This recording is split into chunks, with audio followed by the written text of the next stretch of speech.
7.2ல இந்த fourth question அடிக்கடி கேட்குற question for example find the ratio in which line segment joining அப்படின்னா இந்த ரெண்டு கோஆர்டினேட்டர் ஜாயின் பண்ணி லைன் செக்மெண்ட் இருக்கு அந்த இந்த ரெண்டு கோஆர்டினேட் லைன் செக்மெண்ட்டோடைய ஒரு எண்டு இது இன்னொரு எண்டு இன்னொன்று இது வந்து இன்னொரு லைன் டிவைட் பண்ணுது அந்த எந்த பாயிண்டில் டிவைட் பண்ணுதுன்னு கொடுத்துருக்காங்க இந்த கொஸ்டின் அப்படி நல்லா பார்த்துக்கோ இந்த மாதிரி நம்பர்ஸ்லாம் மாற்றி கேட்கலாம் எப்படி பிக்சர் போடணும் அப்படின்னு பார்த்தோன்னா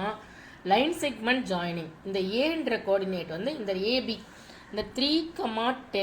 இந்த இடத்துல 3,10 இருக்கும் இந்த இடத்துல 3,10 இருக்கும் பின்றது இன்னொரு ரெண்டு கோஆர்டினேட்டை போட்டுக்கிறோம் இங்கே டிவைட் பண்ணுற இடத்துல தான் இந்த XY போட்டுக்கணும் லைன் செக்மெண்ட் ஜாயின் பண்ணுற ரெண்டு கோஆர்டினேட் ஒன்று X1 Y1 -3,10 வந்து ஒரு கோஆர்டினேட் இன்னொரு லைன் செக்மெண்ட் B வந்து 6,-8 இது எங்கே டிவைட் பண்ணுதோ அந்த கோஆர்டினேட் இந்த லைன் செக்மெண்ட்டை ஒரு இடத்துல ஒரு லைன் டிவைட் பண்ணுது அந்த கோஆர்டினேட் தான் X,Y இது நல்லா நமக்கு தெரியணும்ப்பா X1 Y1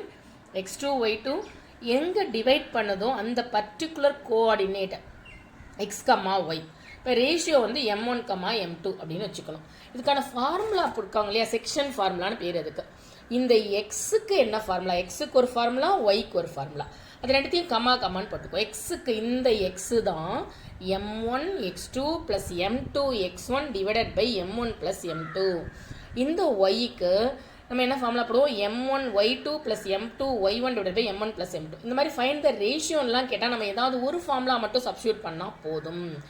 சில நேரத்தில் 0 கொடுத்துருப்பாங்க அது 0க்கு சப்ஸ்டியூட் பண்ணால் இன்னும் ஈஸியாக முடிஞ்சிடும் இந்த லைனுடைய எண்ட் பாயிண்ட் ஒன்று X1 Y1 இன்னொரு எண்ட் பாயிண்ட் வந்து X2 Y2 எங்கே டிவைட் ஆகுதோ அந்த பர்டிகுலர் பாயிண்ட்டை XYன்னு வச்சுக்கணும் ரேஷியோ வந்து M1 M2 உங்கள் ரேஷியோவை கேட்டிருக்காங்கன்னா நார்மலாக ரேஷியோவை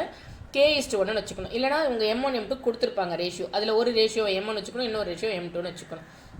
அப்படியே கொண்டு வந்து சப்ஸ்டியூட் பண்ணுறோம் என்னெல்லாம் வேல்யூ இருக்குது எல்லாம் எப்போதுமே நீங்கள் சம் எழுதும்போது X1 Y1 X2 Y2 X,Y ratio எல்லாம் எழுதிட்டு M1 M2 எல்லாம் எழுதிட்டு அப்படியே கொண்டு வந்து சப்ஸ்டியூட் பண்ணுங்கள் M1 இருக்கிறதுல K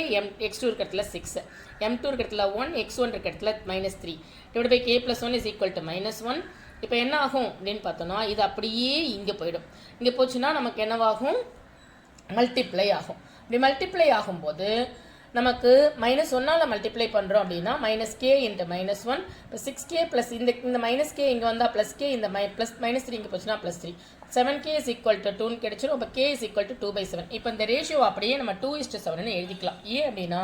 K:1 தானே வச்சுருக்கோம் இப்போ டிவைட் பை 1னாலும் அதே ஆன்சர் தான் கிடைக்கும் அதனால் M1 to M2 வந்து 7 ரேஷியோ = 2:7 இவ்வளோ தான் ஆன்சர் என்ன கேவோட வேல்யூ அதை அப்படியே ரேஷியோவாக எழுதிக்கணும்